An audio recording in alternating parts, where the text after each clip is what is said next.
الحمد لله رب العالمين والصلاة والسلام على رسوله محمد وآله وأصحابه أجمعين.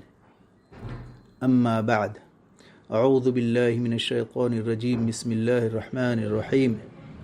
رب اشرح لي صدري ويسر لي أمري واحلل عقدة من لساني يفقهوا قولي.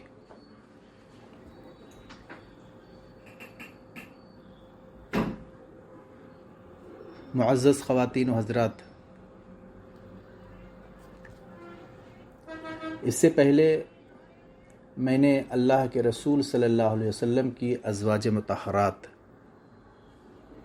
اور تمام مومنوں کی مائیں، ان کے بارے میں ان کے زندگی کے احوال پیش کیے تھے، اور اب مناسب معلوم ہوتا ہے کہ جو ہم نے ان کے بارے میں، جو زندگی کی سیرت کے بارے میں اور ان کی احوال کے بارے میں جو پیش کیا ہے، اس کا ایک خلاصہ آج میں بیان کر دوں.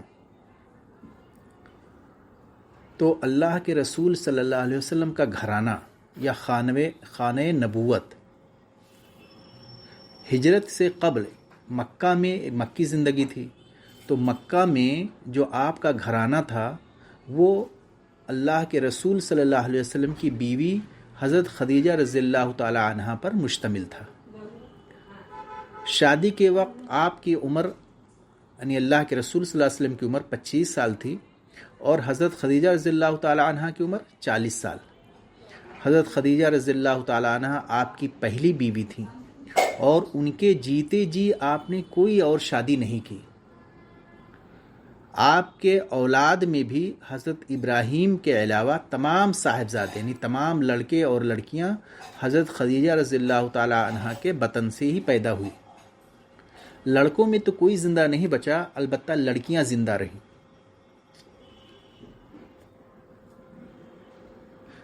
لڑکیاں جو مشہور ہیں وہ زینب، رقیہ، ام کلثوم اور فاطمہ رضی اللہ عنہن اجمعین.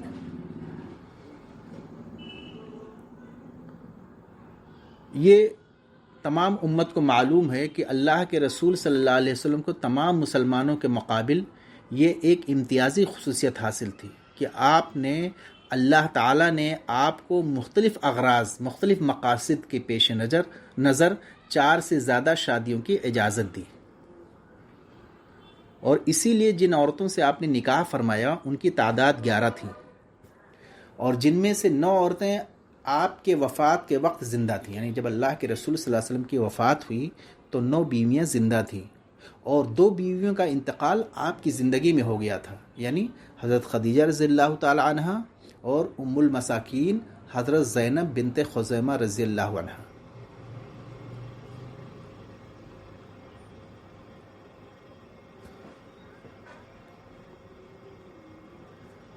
حضرت اس کے بعد جو ہے، جو آپ کے وفات کے وقت زندہ تھیں، ان میں حضرت سودا بنت زمعہ رضی اللہ تعالی عنہ. حضرت خدیجہ رضی اللہ تعالی عنہ کی جب وفات ہو گئی، ان کے چند دن کے بعد اللہ کے رسول صلی اللہ علیہ وسلم نے ان سے شادی کی، یعنی نبوت کے 10ویں سال. اس سے پہلے حضرت سودا رضی اللہ تعالی عنہ کی شادی ان کے چچے زاد بھائی سکران بن عمرو سے ہوئی تھی. وہ انتقال کر گئے اور آپ بیوہ ہو گئیں، تو اللہ کے رسول صلی اللہ علیہ وسلم نے شادی کی. پھر اس کے بعد حضرت عائشہ صدیقہ بنت ابو بکر صدیق رضی اللہ تعالی عنہما، ان سے اللہ کے رسول صلی اللہ علیہ وسلم نے نبوت کے 11ویں سال شوال میں شادی کی. یعنی حضرت سودا رضی اللہ تعالی عنہا سے شادی کے 1 سال کے بعد، اور ہجرت سے تقریباً 2 برس پہلے. جب ان کی رخصتی ہوئی تو اس وقت ان کی عمر 9 سال کی تھی، اور وہ باکرہ تھیں. یعنی آپ کی تمام بیویوں میں صرف حضرت عائشہ رضی اللہ تعالی عنہا باکرہ تھیں، اس کے علاوہ جتنی بھی بیویاں تھیں وہ بیوہ تھیں. حضرت عائشہ رضی اللہ تعالی عنہا آپ کی سب سے محبوب بیوی تھی، اور امت کی عورتوں میں سب سے زیادہ فقیہ، سب سے زیادہ صاحب علم اور سب سے زیادہ شریعت کو جاننے والی تھی. تو حضرت خدیجہ رضی اللہ تعالی عنہا، حضرت سودا بنت زمعہ، حضرت عائشہ رضی اللہ تعالی عنہ، یہ 3 ہو گئے. چوتھی بیوی حضرت حفصہ بنت عمر رضی اللہ تعالی عنہ، یہ حضرت خطاب رضی اللہ تعالی عنہ خلیفہ دوم حضرت عمر بن الخطاب رضی اللہ تعالی عنہ کی صاحبزادی تھیں. ان کے پہلے شوہر خنیس بن حذافہ رضی اللہ عنہ تھے، جو جنگ بدر اور احد کے درمیانی عرصے میں رحلت کر گئے، ان کا انتقال ہو گیا اور یہ بیوہ ہو گئی۔ پھر اللہ کے رسول صلی اللہ علیہ وسلم نے ان سے شادی کر لی اور یہ سن 3 ہجری میں شادی ہوئی۔ 5ویں بیوی حضرت زینب بنت خزیمہ رضی اللہ تعالیٰ عنہ، یہ قبیلے بنو ہلال بن عامر بن صعصع سے تعلق رکھتی تھیں اور یہ مسکینوں پر رحم و مروت بہت زیادہ رکھتی تھی۔ ان کی رقت اور مہربانی کے سبب ان کا لقب ام المساکین پڑ گیا، یعنی مسکینوں کی ماں۔ مسکینوں کے ساتھ آپ اچھا سلوک کرتی تھی، بہت ہی ہمدردی تھی، اس لیے ان کا لقب پڑ گیا ام المساکین۔ یہ پہلے حضرت عبداللہ ابن جحش کے عقد میں تھیں، ان کی نکاح میں تھیں، اور جنگ احد میں حضرت عبداللہ یعنی ان کے شوہر شہید ہو گئے تو اللہ کے رسول صلی اللہ علیہ وسلم نے سن 4 ہجری میں ان سے شادی کی۔ لیکن یہ اللہ کے رسول صلی اللہ علیہ وسلم کی زوجیت میں صرف 8 ماہ رہیں، 8 مہینے، اور اس کے بعد وفات پا گئی۔ یہ 5 بیویاں ہوئی۔ 6ٹھی بیوی ام سلمہ رضی اللہ تعالی عنہ، یہ پہلے ابو سلمہ کے عقد میں تھی، ابو سلمہ رضی اللہ عنہ، اور سن 4 ہجری میں ان کے شوہر ابو سلمہ کا انتقال ہو گیا تو ان کے بعد شوال سن 4 ہجری میں اللہ کے رسول صلی اللہ علیہ وسلم نے ان سے شادی کر لی۔ 7ویں بیوی زینب بنت جحش رضی اللہ تعالی عنہ، یہ قبیلے بنو اسد سے تعلق رکھتی تھیں اور یہ نبی کریم صلی اللہ علیہ وسلم کی پھوپھی ذات بہن تھی، یعنی آپ کے پھوپھی کی لڑکی تھیں زینب بنت جحش۔ ان کی پہلی شادی حضرت زید بن حارثہ رضی اللہ تعالیٰ عنہ سے ہوئی تھی، لیکن پھر وہاں سے طلاق واقع ہو گیا، اور جب عدت ختم ہو گئی تب اللہ کے رسول صلی اللہ علیہ وسلم نے ان سے شادی کی، اور ان کے شادی کا حکم قرآن مجید میں اللہ تعالیٰ نے دیا۔ اسی لیے حضرت زینب بنت جحش اپنی دیگر سوکنوں پہ فخر کیا کرتے تھے کہ تم لوگوں کا نکاح تو تمہارے والدین نے کیا، میرا نکاح آسمان سے ہوا، اللہ تعالیٰ نے کیا۔ اور قرآن مجید میں آیت ہے فَلَمَّا قَضَى زَيْدٌ مِّنْهَا وَطْرًا زَوَّجْنَاكَهَا، جب زید نے اپنی ضرورت پوری کر لی تو ہم نے انہیں آپ کی زوجیت میں دے دیا۔ اور انہی کے تعلق سے سورہ احزاب میں کئی آیتیں نازل ہوئی جن میں لے پالک بیٹے کا بھی تصور ختم کر دیا، اس لیے کہ حضرت زید بن حارثہ رضی اللہ تعالیٰ عنہ غلام تھے اور اللہ کے رسول صلی اللہ علیہ وسلم نے ان کو اپنا بیٹا بنا لیا تھا، متبنہ بیٹا، لے پالک بیٹا۔ اس وقت زمانے جاہلیت میں یہ رواج تھا کہ اگر کوئی کسی کو گود لے لے تو وہ حقیقی بیٹوں کی طرح ہوتا ہے، حقیقی بیٹوں کی طرح وارث ہوگا، اور حقیقی بیٹوں کی طرح اس کی بیوی سے شادی نہیں کی جا سکتی۔ لیکن اللہ تعالیٰ نے اس قانون کو ختم کر دیا، اور اس کے لیے سب سے بڑی چیز کسی قانون کو ختم کرنے کے لیے کہ اس پر عمل کر کے دکھایا جائے۔ چنانچہ زینب بنت جحش کی شادی آپ کے منہ بولے بیٹے سے ہوئی۔ پھر جب انہوں نے طلاق دے دی تو اللہ کے رسول صلی اللہ علیہ وسلم کو حکم ہوا اللہ کی طرف سے کہ آپ شادی کر لو تاکہ یہ رواج ہمیشہ کے لیے ختم ہو جائے۔ یعنی جو لے پالک بیٹا ہوگا، متبنہ بیٹا ہوگا، گود لیا ہوا بیٹا ہوگا، وہ حقیقی بیٹے کی طرح نہیں ہو سکتا، وہ صرف اپنے باپ کی طرف منسوب ہوگا۔ آپ اس کو کفالت کرو، اس کی پرورش کرو، لیکن اس کی نسبت صرف اپنے حقیقی باپ کی طرف ہوگی۔ اس لیے اس کی بیوی کی انتقال کے بعد یا طلاق کے بعد اس کی بیوی سے شادی کی جا سکتی ہے، لہٰذا اس رسم کا خاتمہ کر دیا گیا۔ 8ویں بیوی آپ کی جویریہ بنت حارث رضی اللہ عنہ تھی۔ جویریہ بنت حارث، ان کے والد قبیلے خزاعہ کی شاخ بن المستلق کے سردار تھے، بہت بڑے آدمی تھے، رئیس تھے اپنے قبیلے کے، اور غزوہ بن المستلق جو جنگ ہوئی تھی اس میں حضرت جویریہ قیدی بنا کر کے لائی گئی تھی، قیدی بنا کر کے، اور پھر حضرت ثابت بن قیس کی یہ حصے میں پڑی تھی۔ چنانچہ حضرت جویریہ رضی اللہ تعالی عنہ نے ان سے معاہدہ کر لیا، یعنی ایک متعین رقم دے کر کے انہوں نے اپنے آپ کو آزاد کر لیا، اور اس کے بعد اللہ کے رسول صلی اللہ علیہ وسلم نے وہ رقم دے دیا اور شادی کر لی۔ تو اس طرح سے اللہ کے رسول صلی اللہ علیہ وسلم نے ایک قیدی کو اتنی عزت دی کہ آپ نے ان کو اپنے حرم میں داخل کیا اور تمام مسلمانوں کی ماں کہلائیں۔ یہ اعزاز اسلام نے دیا ہے قیدیوں کے ساتھ۔ 9ویں آپ کی بیوی یا ام المومنین تھی ام حبیبہ بنت ابو سفیان رضی اللہ تعالی عنہما۔ یہ پہلے عبید اللہ بن جحش کے نکاح میں تھیں اور ان کے ساتھ ساتھ حبشہ بھی ہجرت کر گئیں۔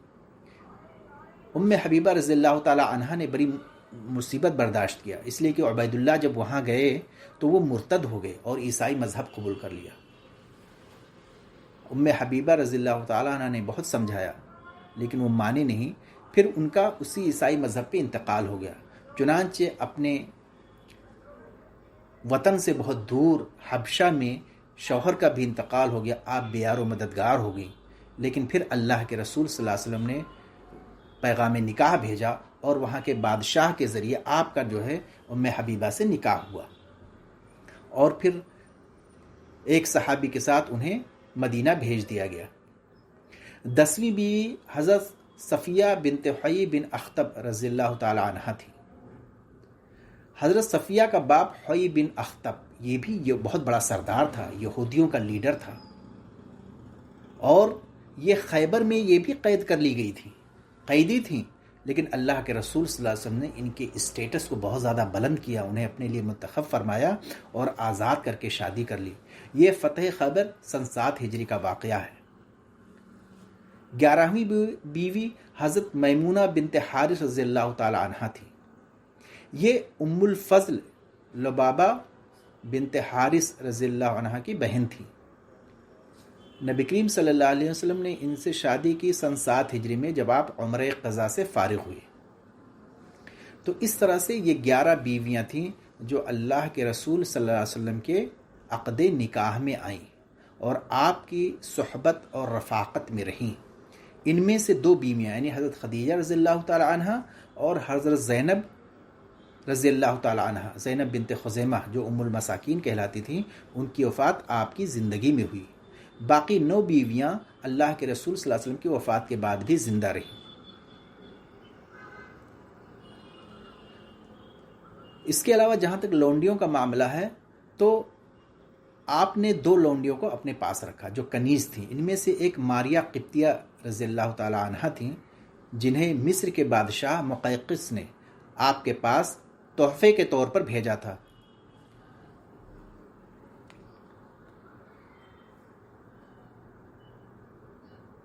اور ان کے بطن سے 2 صاحبزادیاں ہوئیں۔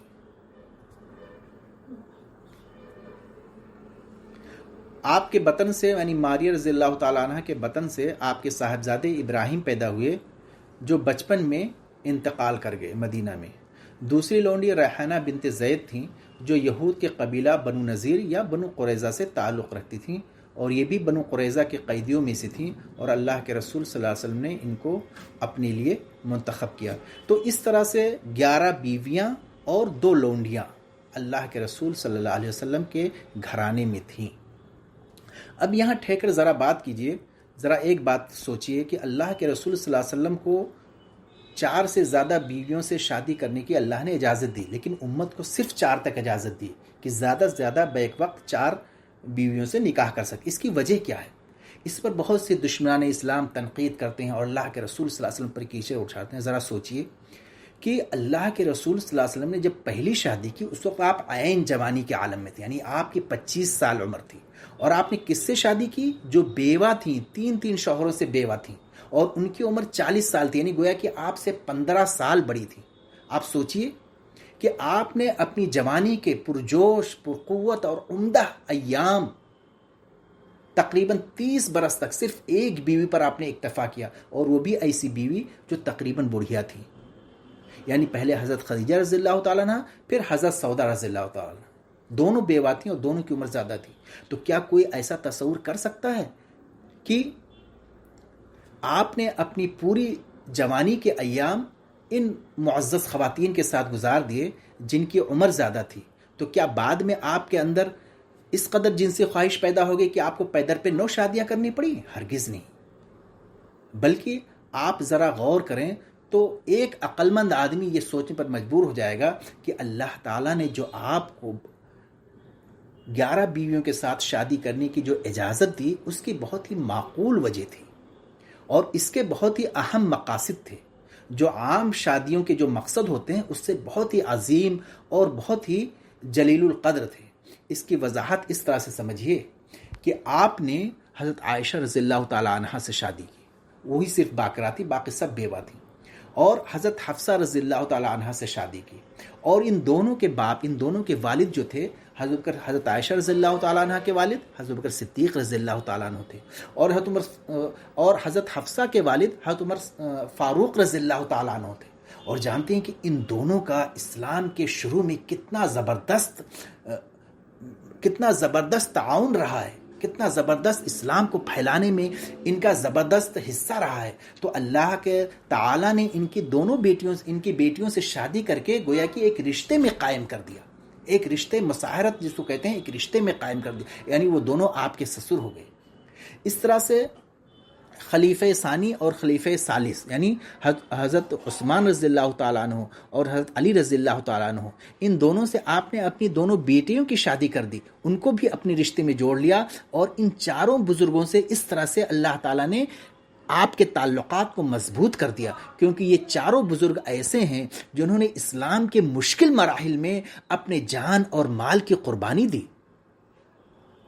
اور عرب کا یہ دستور تھا کہ وہ رشتے مساہرت یعنی سسرالی رشتے کو یا دامادی رشتے کو بہت زیادہ احترام کرتے تھے، اور آج بھی ہے، لوگ اپنے داماد کی بہت زیادہ عزت کرتے ہیں، اپنے بیٹوں سے بھی زیادہ۔ تو ان کے نزدیک، سب کے نزدیک دامادی کا رشتہ ایک مختلف قبائل کے درمیان جو آپس میں لڑتے رہتے تھے، ان کے درمیان محبت کا بھی ایک طریقہ تھا، اور داماد سے لڑنا، جنگ کرنا، محاذ آرائی کرنا بڑے شرم اور عار کی بات تھی۔ اسی دستور کو سامنے رکھتے ہوئے اللہ کے رسول صلی اللہ علیہ وسلم نے چند شادیاں اسی مقصد سے کی، تاکہ وہ مختلف افراد اور قبائل جو اسلام کی مستقل طور پہ دشمنی کر رہے ہیں ان کا زور توڑ دیں، اور ان کے دلوں میں جو اسلام کے خلاف بغض ہے، جو نفرت ہے، اس کی جو چنگاریاں ہیں اس کو بجھا دیں۔ چنانچہ آپ دیکھیں کہ حضرت ام سلمہ رضی اللہ تعالیٰ عنہ یہ قبیلے بنو مخزوم سے تعلق رکھتی تھی، اور یہی قبیلہ ابو جہل اور خالد بن ولید کا قبیلہ تھا، جو اسلام کے شروع میں بہت سخت دشمن تھے۔ اور جب نبی کریم صلی اللہ علیہ وسلم نے ام سلمہ سے شادی کر لی، یعنی ان کے قبیلے کی لڑکی سے شادی کر لی، تو اب خالد بن ولید میں وہ سختی نہ رہی جس کا وہ مظاہرہ جنگ احد میں کر چکے تھے، بلکہ تھوڑے ہی عرصے بعد انہوں نے اپنی مرضی اور خوشی سے اسلام قبول کر لیا۔ اسی طرح سے ابو سفیان جو اسلام کے بہت بڑے دشمن تھے، جب آپ نے ان کی لڑکی ام حبیبہ رضی اللہ تعالی عنہا سے شادی کر لی، تو پھر ابو سفیان کبھی آپ کے مقابل نہیں آئے۔ ابو سفیان کے دل میں جو ہے آپ کی عزت بیٹھ گئی۔ اسی طرح سے حضرت جویریہ رضی اللہ تعالی عنہ جو بہت قبیلے، اور حضرت صفیہ رضی اللہ تعالی عنہ، یہ قبیلے بنو المستلق اور قبیلے بنو نذیر کی لڑکیاں تھیں، جو یہودی قبیلے سے تھے اور اسلام کے خلاف لڑائیاں لڑی تھیں۔ لیکن جب اللہ کے رسول صلی اللہ علیہ وسلم نے ان دونوں سے شادی کر لی، تو تاریخ میں ان قبیلوں کی طرف سے کوئی بھی جنگی محاذ کی شروعات نہیں ہوئی اسلام کے خلاف، بلکہ حضرت جویریہ رضی اللہ تعالی عنہ نے جب شادی کر لی تو وہ تو اپنی قوم کے لیے ساری عورتوں سے زیادہ بابرکت ثابت ہوئی، اس لیے کہ جب اللہ کے رسول صلی اللہ علیہ وسلم نے حضرت جویریہ سے شادی کی تو ان کے گھرانے کے تقریباً 100 لوگ قید تھے، اور آپ کی شادی کے بعد صحابہ کرام نے کہا، اے اللہ کے رسول، یہ تو آپ کے سسرال والے ہو گئے۔ چنانچہ صحابہ کرام نے ان تمام قیدیوں کو چھوڑ دیا، اور ان کے دلوں پر اس احسان کا بہت بڑا اثر ہوا، بہت بڑا، جس سے اسلام کو مزید پھیلنے میں بہت مددگار ثابت ہوئی۔ اور اس سب سے بڑی اور عظیم بات یہ ہے کہ اللہ کے رسول صلی اللہ علیہ وسلم ایک غیر مہذب قوم کو تربیت دینے، اس کے نفس کا تزکیہ کرنے اور اس کو تہذیب و تمدن سکھانے پر بھیجے گئے تھے، جو تہذیب و ثقافت سے بالکل آشنا تھے، آشنا نہیں تھے، ان کے درمیان وہ غیر مہذب تھے، بلکہ تمام جو تہذیبیں تھیں ان سے بہت زیادہ دور تھے، اور اسلامی معاشرے کی تشکیل جن اصولوں کی بنیاد پر کرنی تھی، جو اصول کار فرما تھے، اس میں عورت اور مرد کے اختلاط کی کوئی گنجائش نہیں تھی۔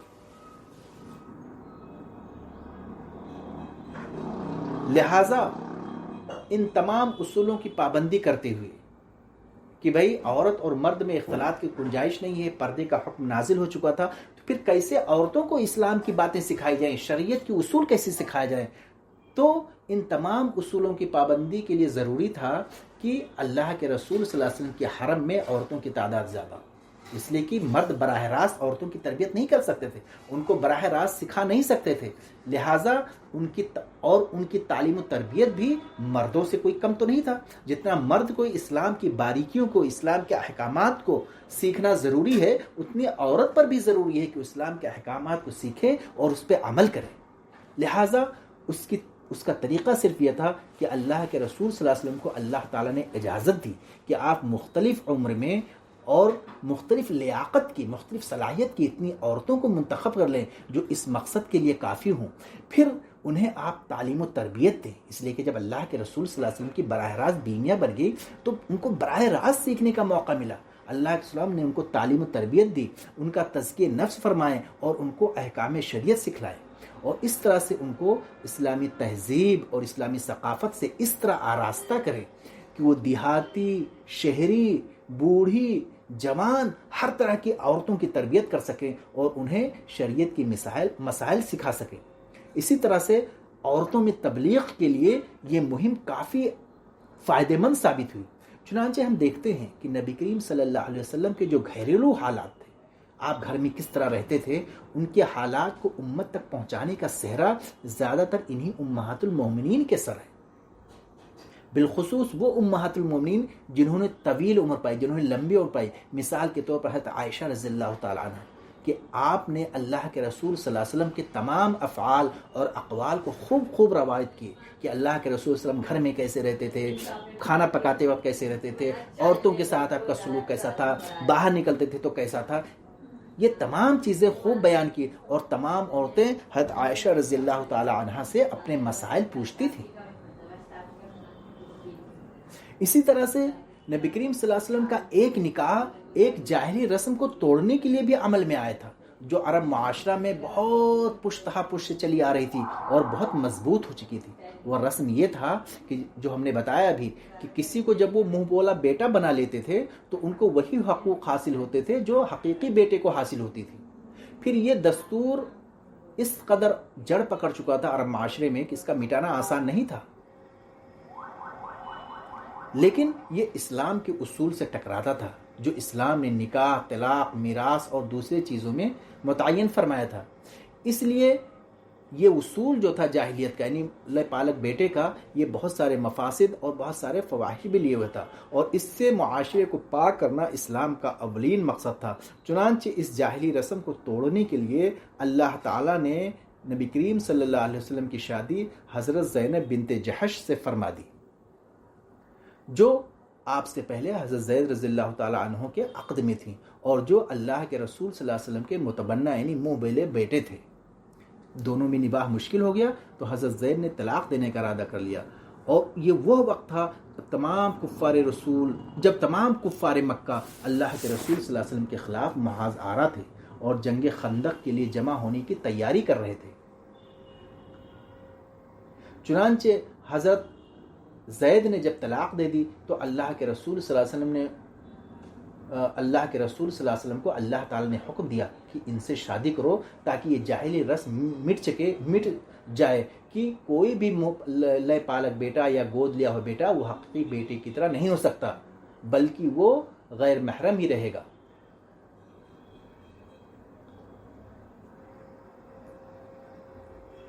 اور یہ قرآن کی آیت سورہ احزاب میں نازل ہوئی، ادعوہم لآبائہم ہوا اقسط عند اللہ، کہ یہ جو جن کو تم لے پالک بیٹے بناتے ہو ان کو تم بہت ڈیٹیل میں بتا چکے ان کے باپ کی طرف منسوب کرو، اور یہ اللہ تعالیٰ کے نزدیک بہت ہی انصاف والا. تو اس مصلحت کے خاطر آپ نے زینب بنت جحش سے شادی. کہنے کا مطلب یہ ہے کہ جو آپ نے 11 بیویوں سے شادی کی اور اللہ تعالیٰ نے اس کی اجازت دی، اس کے پیچھے بہت سارے مقاصد تھے، بہت سارے اسلام کے احکام کو امت پر واضح کرنا تھا.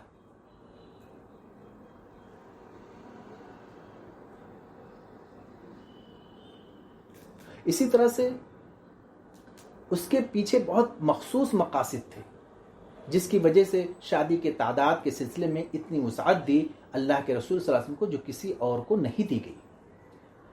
امہات المومنین کے ساتھ اللہ کے رسول صلی اللہ علیہ وسلم کی رہائش بھی نہایت شریفانہ تھی، باعزت تھی، بلند پایا اور عمدہ انداز کی تھی۔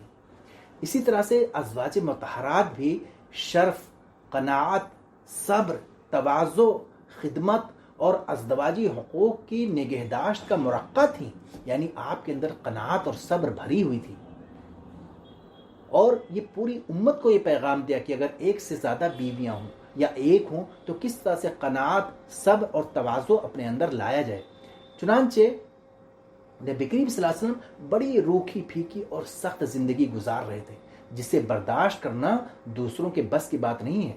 حضرت انس رضی اللہ تعالی عنہ کا بیان ہے، جو آپ کے خادم تھے، وہ کہتے ہیں کہ مجھے علم نہیں کہ نبی کریم صلی اللہ علیہ وسلم نے کبھی نرم روٹی کھائی ہو میدے کی، یہاں تک کہ آپ اللہ سے جا ملے، اور نہ ہی آپ نے اپنی آنکھ سے کبھی بھنی ہوئی بکری دیکھی۔ سوچیے اللہ کے رسول صلی اللہ علیہ وسلم کس طرح کی سخت زندگی گزاری۔ حضرت عائشہ رضی اللہ تعالی عنہا کا بیان ہے کہ 2 ماہ گزر جاتے تھے اور تیسرے ماہ کا چاند نظر آ جاتا تھا اور نبی کریم صلی اللہ علیہ وسلم کے گھر پہ آگ نہ جلتی تھی۔ حضرت عروہ رضی اللہ تعالیٰ نے دریافت کیا، تب آپ لوگ کیا کھاتی تھی؟ حضرت عائشہ نے فرمایا، بس 2 کالی چیزیں یعنی کھجور اور پانی پہ زندہ رہ جاتے تھے۔ اس مضمون کی بہت ساری احادیث مروی ہیں۔ اس کا مقصد کیا تھا؟ یہ امت کو یہ پیغام دینا تھا کہ اگر تمہارے پاس سختی آئے، تمہارے پاس تنگدستی آئے تو صبر کرو اور قناعت کرو۔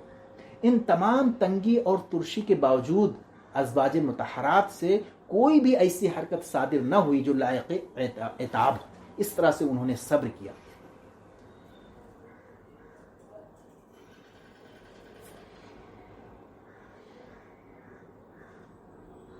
تو اللہ کے رسول صلی اللہ علیہ وسلم نے جو ایک مثال پیش کیا، اس میں بہت سارے ہمارے لیے ایک سبق ہے کہ وہ محض جو ہے صرف شادی کے لیے، صرف عیاشی کے لیے نہیں کیا گیا، بلکہ اللہ تعالیٰ نے مختلف مسائل کے لیے، مختلف حالات و واقعات کے لیے اور اسلام کی تبلیغ کے لیے اور مختلف احکام کو بیان کرنے کے لیے اللہ تعالیٰ نے اللہ کے رسول صلی اللہ علیہ وسلم کی اجازت دی، جس کی وجہ سے آپ نے 11 شادیاں کی۔ اور ان تمام کا مقصد یہی وجہ ہے کہ ہم دیکھتے ہیں کہ اتنے کم وقت میں اسلام کس قدر تیزی سے پھیل گیا۔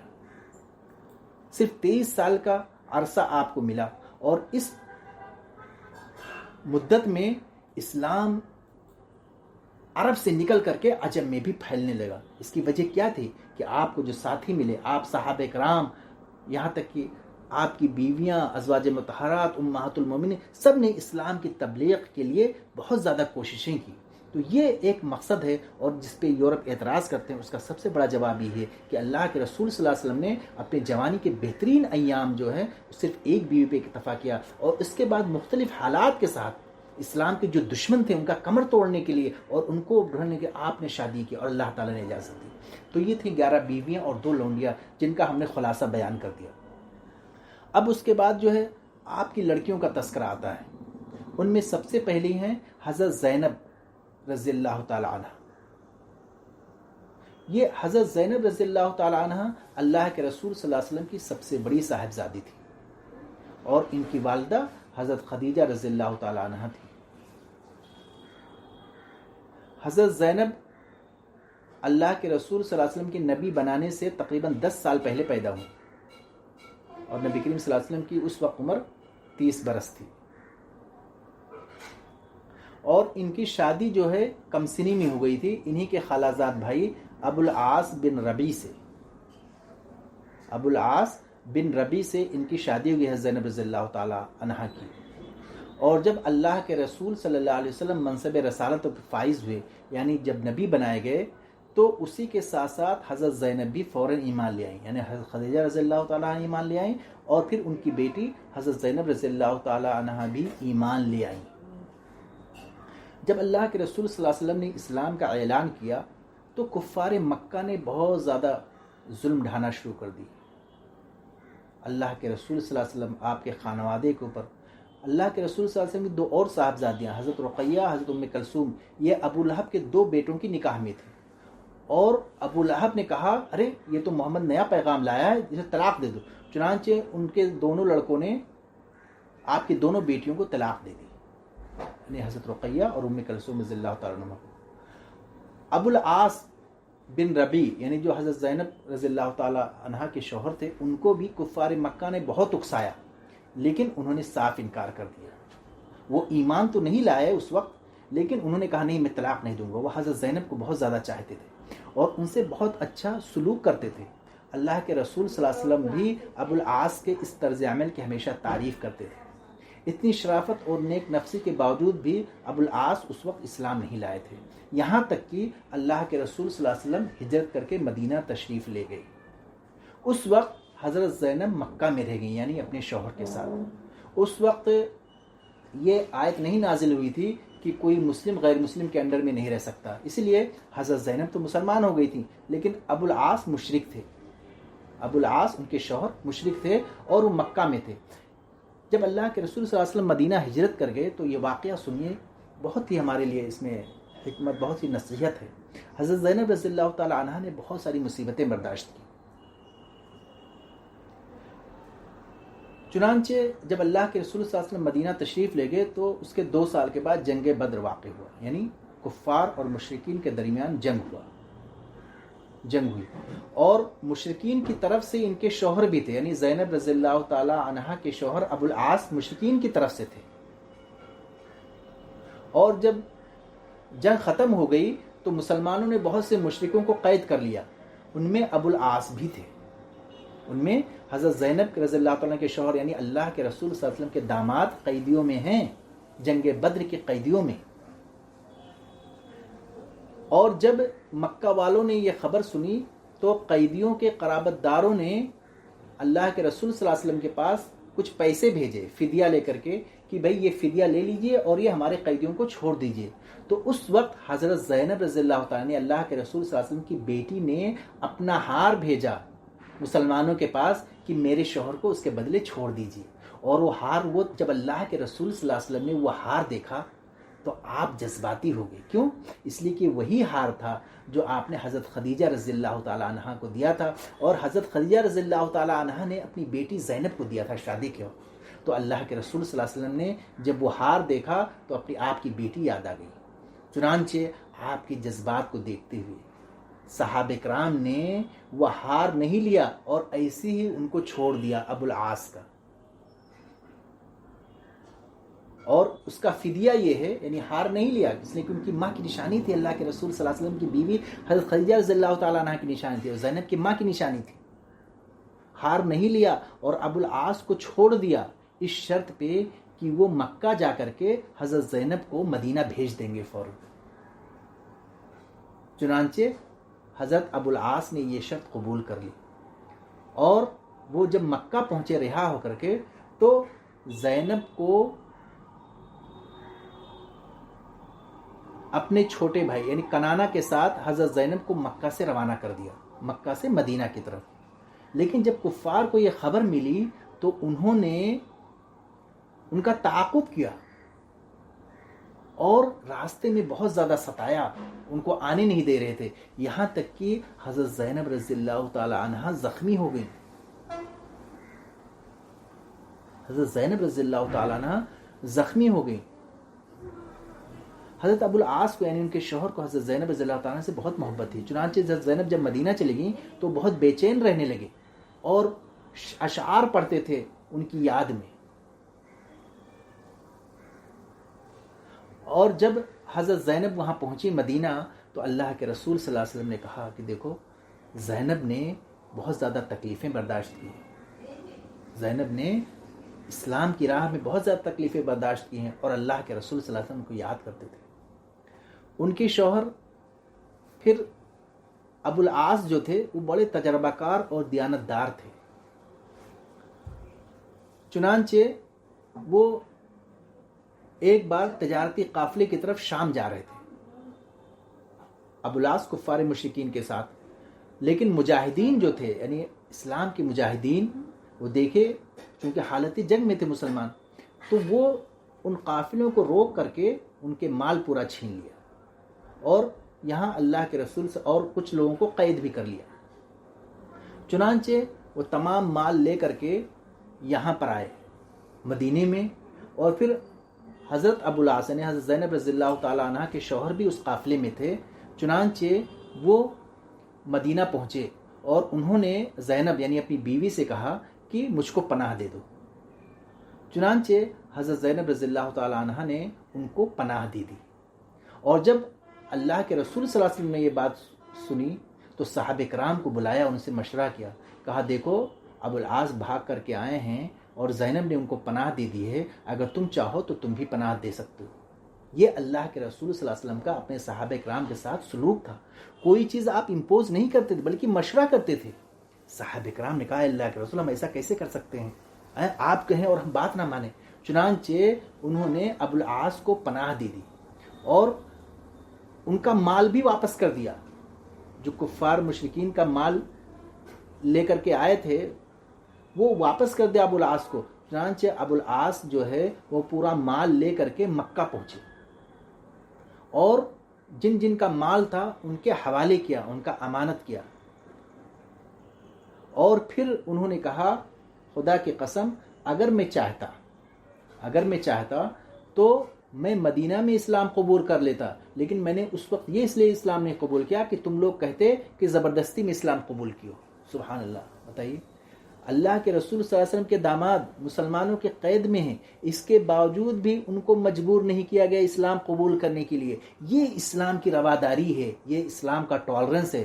دشمنان اسلام کتنا الزام لگاتے ہیں کہ اسلام تلوار سے پھیلا ہے، اسلام زبردستی کا. ہرگز نہیں. اسلام میں مکمل اجازت دی گئی ہے کہ آدمی جب تک اپنے دل سے اسلام نہ قبول کر لے وہ مسلمان ہو ہی نہیں سکتا. دل سے قبول کرنا، دل سے اللہ کی وحدانیت کا اقرار کرنا، دل سے اللہ کے رسول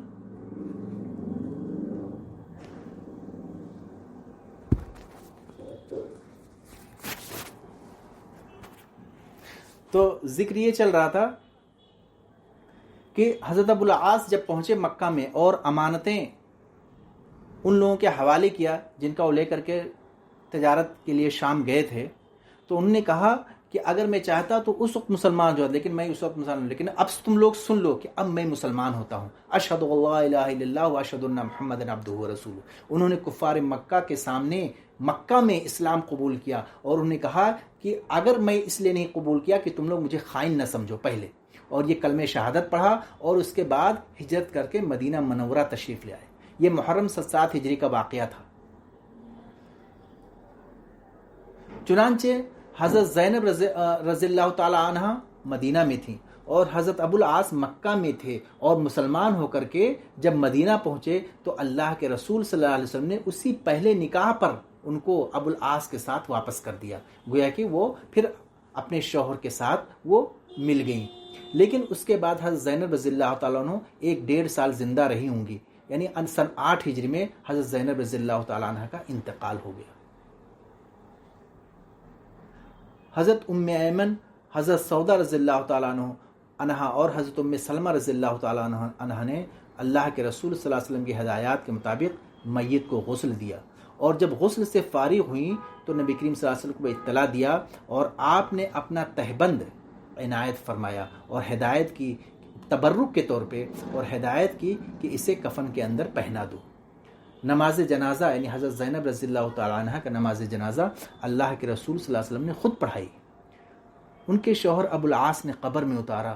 نبی کریم صلی اللہ علیہ وسلم اس دن بے حد مغموم تھے، گویا کہ حضرت زینب سے بے حد محبت تھی.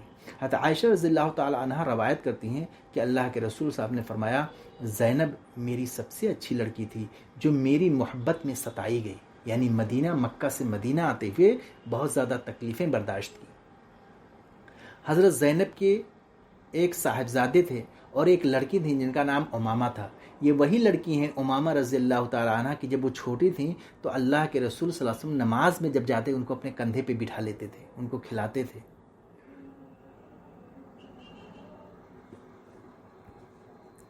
پھر تھوڑے عرصے کے بعد حضرت ابو العاص بھی وفات پا گئے، اور وفات سے پہلے اپنی لڑکی یعنی حضرت امامہ رضی اللہ تعالیٰ عنہ کو حضرت زبیر بن عوام رضی اللہ تعالیٰ عنہ کی سرپرستی میں دے دیا. تو یہ حضرت زینب رضی اللہ تعالیٰ عنہ کی سیرت تھی جن سے ہم کو بہت کچھ سیکھنے کو ملتا ہے کہ کس طرح سے انہوں نے مصیبتیں برداشت کی اور کس طرح سے اسلام میں قرابت اور رشتہ داری کوئی چیز نہیں ہوتی. یعنی اسلام میں سبھی لوگ ایکول ہیں، سبھی لوگ برابر ہیں اور سب کے ساتھ برابر کا سلوک کیا جاتا ہے. تو دوسری صاحبزادی اللہ کے رسول صلی اللہ علیہ وسلم کی حضرت رقیہ رضی اللہ تعالی عنہ تھی. ان کی یہ بھی حضرت خدیجہ رضی اللہ تعالی عنہ سے ولادت ہوئی تھی، یعنی ان کی ماں حضرت خدیجہ رضی اللہ تعالی عنہ تھی، اور یہ بعثت نبوی سے 7 سال پہلے پیدا ہوئی تھی. حضرت زینب رضی اللہ تعالیٰ عنہ سے یہ 3 سال چھوٹی تھی، اور ان کا پہلا نکاح ابو لہب کے لڑکے سے ہوا تھا. لیکن جب تبت یدا نازل ہوئی، ابو لہب کو اس میں ذلیل کیا گیا، تو ابو لہب نے اپنے لڑکے کو حکم دیا کہ ان کو طلاق دے دو. حضرت رقیہ کی ابھی رخصتی نہیں ہوئی تھی. پھر اس کے بعد جو ہے جب عثمان بن عفان رضی اللہ تعالیٰ عنہ نے اسلام قبول کیا، جو بڑی ہی نیک تھے، ایماندار تھے، متمول مالدار تھے، مخیر تھے، تو اللہ کے رسول صلی اللہ علیہ وسلم نے ان کو اپنی دامادی کے لیے منتخب کیا اور حضرت رقیہ کو ان کی نکاح میں دے دیا. مکہ میں کفار نے مسلمانوں کو جو بہت زیادہ ستایا، تو حبشہ کی طرف یہ ہجرت کر گئیں حضرت عثمان رضی اللہ تعالیٰ عنہ کے ساتھ، اپنے شوہر کے ساتھ. جب اللہ کے رسول صلی اللہ علیہ وسلم کو معلوم ہوا، تو آپ نے فرمایا ابراہیم اور لوط کے بعد، یعنی جو انبیاء ہیں ان کے بعد عثمان رضی اللہ تعالیٰ عنہ وہ پہلے شخص ہیں جنہوں نے اللہ کی راہ میں اپنی بیوی کے ساتھ ہجرت کی ہے. حضرت ابراہیم بھی اپنی بیوی کے ساتھ ہجرت کیے تھے، اور لوط بھی. اس کے بعد عثمان وہ پہلے شخص ہیں جنہوں نے اللہ کی راہ میں اپنی بیوی کے ساتھ ہجرت کی ہے. سبحان اللہ. پھر کچھ عرصہ بعد حضرت عثمان حضرت رقیہ رضی اللہ تعالیٰ عنہ واپس مکہ تشریف لے آئے، لیکن کفار جو ہے ان کی تکلیف بہت زیادہ دیتے تھے، ان کی ایذا رسانیاں پہلے سے بڑھ گئی تھیں. چنانچہ پھر دوبارہ حبشہ کی طرف ہجرت کر گئے. عرصہ تک کوئی خبر نہ ملی. اللہ کے رسول صلی اللہ علیہ وسلم بہت متفکر تھے. کسی عورت نے ایک دن آ کر خبر دی کہ میں نے عثمان اور رقیہ کو دیکھا ہے. تب اللہ کے رسول صلی اللہ علیہ وسلم کو اطمینان ہوا. پھر کافی عرصہ کے بعد حضرت عثمان رضی اللہ عنہ جب یہ خبر ملی کہ اللہ کے رسول صلی اللہ علیہ وسلم مدینہ کی طرف ہجرت کرنے والے ہیں، تو چنانچہ کچھ دوسرے مسلمانوں اور کچھ اپنی بیوی کے ساتھ آپ نے مکہ کی طرف رجوع کیا. پھر چند دن کے بعد اللہ کے رسول صلی اللہ علیہ وسلم کی اجازت سے مدینہ منورہ ہجرت کیا. اس وقت مدینہ منورہ جب پہنچے سن 2 ہجری میں، تو حضرت رقیہ رضی اللہ تعالیٰ عنہ کو چیچک نکل آیا. اس وقت اللہ کے رسول صلی اللہ علیہ وسلم جنگ بدر کی تیاریوں میں مصروف تھے، اور چونکہ حضرت رقیہ بیمار تھیں، تو اللہ کے رسول صلی اللہ علیہ وسلم نے ان کے شوہر حضرت عثمان رضی اللہ تعالیٰ عنہ کو حکم دیا کہ وہ ان کی تیمارداری کے لیے مدینہ ہی میں ٹھہرے. چنانچہ وہ مدینہ میں ٹھہرے، اور ان کو جنگ بدر میں جو شرکت ہے اس کا ثواب ملے گا، اور مال غنیمت سے بھی حصہ ملے گا. سبحان اللہ. چنانچہ حضرت عثمان رضی اللہ تو جنگ بدر میں نہیں شریک ہو سکے، لیکن ان کو بدری صحابہ کہا جاتا ہے، اس لیے کہ اللہ کے رسول صاحب نے کہا کہ ان کو پورے جنگ بدر میں جو صحابہ شریک ہوئے اس کا ثواب ملے گا، اس لیے کہ وہ اپنی بیوی کی تیمارداری میں ان کو ٹھہرنا ضروری تھا. جب اللہ کے رسول صلی اللہ علیہ وسلم غزوہ بدر میں اللہ تعالیٰ نے آپ کو فتح عطا فرمائی، اور اس کی خوشی سے آپ مدینہ واپس آ رہے تھے. ایک طرف خوشی تھی، دیکھیے جہاں غم ہو وہاں کبھی غم کبھی خوشی آتی رہتی ہے. ایک طرف خوشی تھی، دوسری طرف غم تھی. جب اللہ کے رسول صلی اللہ علیہ وسلم مدینہ پہنچے غزوہ بدر کی فتح کی خوشی سے سرشار، تو اس وقت حضرت عثمان رضی اللہ تعالیٰ عنہ اللہ کے رسول صلی اللہ علیہ وسلم کی بیٹی رقیہ اور اپنی بیوی رقیہ کو تدفین کر کے ان پر مٹی ڈال کر کے واپس آ رہے تھے، ان پر مٹی ڈالی جا رہی تھی. چنانچہ اللہ کے رسول صلی اللہ علیہ وسلم اپنے لخت جگر کی وفات کی اطلاع پا کر بہت مغموم ہوئے، اور آپ کی آنکھوں سے آنسو جاری ہوئے. تو اسلام کی راہ میں، اسلام کی تبلیغ کے لیے آپ کو مصیبتیں بھی برداشت کرنی پڑتی ہیں، گھر سے دور رہنا پڑتا ہے. کبھی جو ہے جب آپ اسلام کی تبلیغ کی راہ میں نکلیں گے تو کبھی آپ اپنے گھر والوں کی خوشی میں نہیں شریک ہو سکتے، کبھی غمی میں نہیں شریک ہو سکتے. چنانچہ رسول اللہ صلی اللہ علیہ وسلم جب پہنچے مدینہ میں، تو ان کی بیٹی کو دفن کر کے اس پہ مٹی ڈالی جا چکی تھی. عثمان بن مظعون جا چکے، تو اب بھی جا کے تم ملو. چنانچہ اللہ کے رسول صلی اللہ علیہ وسلم کے اس ارشاد پر عورتوں میں کوہرام مچ گیا. حضرت عمر رضی اللہ تعالیٰ نے انہیں منع کیا. حضور صلی اللہ علیہ وسلم نے فرمایا، عمر انہیں رونے دو، دل اور آنکھ کے رونے میں کوئی حرج نہیں، البتہ نوحہ اور بین سے بچنا چاہیے. حضرت فاطمہ رضی اللہ تعالیٰ عنہ بھی اپنے بہن کی قبر پہ تشریف لائیں اور قبر کے کنارے بیٹھ کر رونے لگیں. حضور صلی اللہ علیہ وسلم اپنی چادر کے کناروں سے ان کے آنسو پوچھتے تھے. تو اس طرح سے جب حضرت رقیہ اور حضرت عثمان رضی اللہ تعالیٰ عنہ میں بہت محبت تھی، اور ان کے تعلقات اتنے خوشگوار اور مثالی تھے کہ لوگوں میں یہ مقولہ ضرب المثل مشہور ہو گیا کہ رقیہ اور عثمان سے بہتر میاں بیوی کسی انسان نے نہیں دیکھے۔ جب حضرت رقیہ رضی اللہ تعالیٰ عنہ کا انتقال ہو گیا تو آپ کی تیسری صاحبزادی حضرت ام کلثوم رضی اللہ تعالیٰ عنہ تھی، اور ان کو بھی اللہ کے رسول صلی اللہ علیہ وسلم نے حضرت عثمان کی نکاح میں دے دیا۔ حضرت ام کلثوم کی پیدائش نبوت سے 6 سال پہلے ہوئی تھی، اور یہ فاطمہ رضی اللہ تعالیٰ عنہ سے 1 سال بڑی تھی، اور حضرت رقیہ رضی اللہ تعالیٰ عنہ سے 1 سال چھوٹی تھی۔ حضرت ام کلثوم کا نکاح بھی بعثت سے پہلے ابو لہب کے بیٹے سے ہوا، اور جب اللہ کے رسول صلی اللہ علیہ وسلم نے جب اسلام کی دعوت دینی شروع کی تو ابو لہب اور اس کی بیوی آپ کے سخت دشمن ہو گئے، اور اپنے لڑکے کو حکم دیا کہ آپ کی بیٹی کو طلاق دے دے۔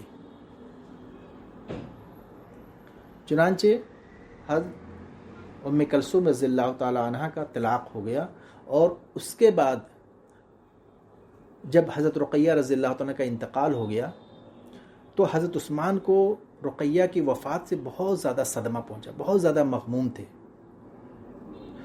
انہی دنوں میں حضرت فاروق رضی اللہ تعالیٰ عنہ کی صاحبزادی حضرت حفصہ بھی بیوہ ہو گئی تھیں، تو حضرت عمر فاروق رضی اللہ تعالیٰ عنہ اپنی بیٹی کی شادی کے لیے حضرت عثمان سے خواہش کا اظہار کیا کہ وہ حفصہ سے نکاح کر لے، لیکن انہوں نے تأمل کیا، خاموش رہے۔ جب نبی کریم صلی اللہ علیہ وسلم کو اس کی خبر ہوئی تو اللہ کے رسول صلی اللہ علیہ وسلم نے حضرت عمر فاروق رضی اللہ تعالیٰ عنہ سے فرمایا کہ میں تم کو حفصہ سے بہتر رشتہ بتاتا ہوں۔ پھر فرمایا کہ حفصہ کا نکاح اللہ کے رسول صلی اللہ علیہ وسلم نے خود کر لیا، اور اپنی بیٹی کی شادی ام کلثوم رضی اللہ تعالیٰ عنہ سے کر دی۔